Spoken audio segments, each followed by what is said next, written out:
with Khaled al-Hroub. He is a professor of Middle East Studies at Northwestern University in Qatar. Thank you so much for being with us on the program. Now, as I mentioned, there are a couple of scenarios here that could happen after the war on Gaza is over, one involving the Palestinian political structure. We could possibly see the PA take over Gaza, which they have ruled out already, or the leadership of the PA change. There are conversations on potential candidates. Just give us some insight into those candidates and what you potentially see happening.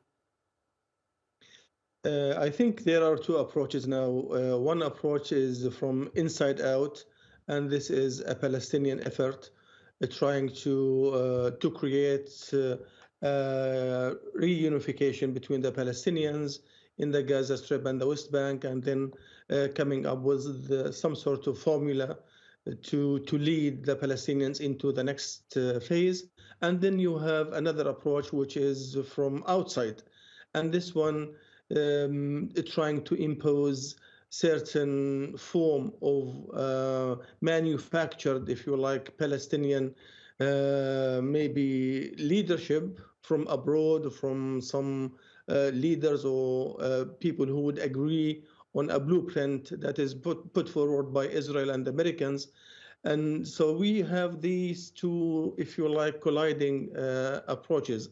The Palestinians, by and large, especially, let's say, the main forces, again, in the West Bank and in the Gaza Strip, and Hamas definitely on this, reject so vehemently any attempt to impose a leadership from abroad. The tendency within the Palestinian circles is the need to produce a leadership either by elections, maybe by consensual agreement that would lead eventually to elections.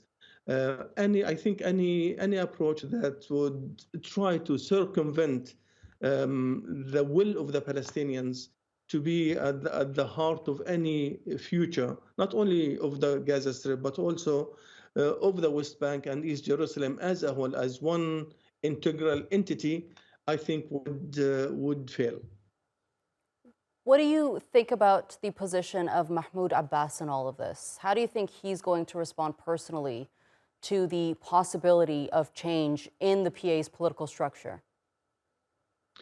Well, more and more, and as we go, I think Mahmoud Abbas is becoming more irrelevant.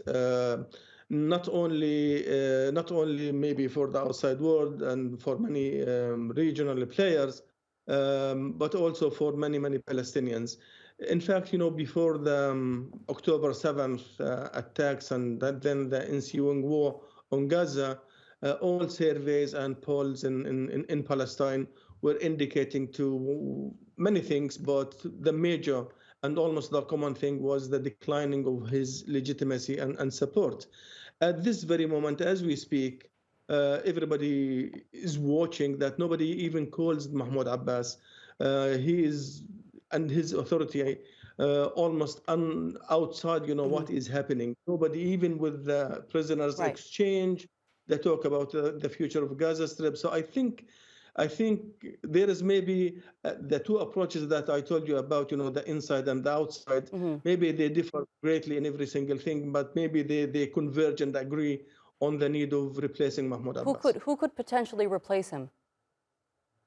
Well, this is up to the Palestinians, in fact. If there is any serious attempt to move on with the Palestinians, with the Gaza Strip, and with the future of the Palestinians, this should be left to the Palestinians, and they should be elect a replacement. So it is not somebody who should be parachuted on the Palestinians from anywhere. This is something that should be produced from within the Palestinian society and people. And there's the Hamas factor, of course, in all of this. Where do you see Hamas's position moving forward long after the war on Gaza is over? Hamas insists on the idea of elections and referendum. That is, nothing would be accepted by the movement unless it goes through and in line with elections.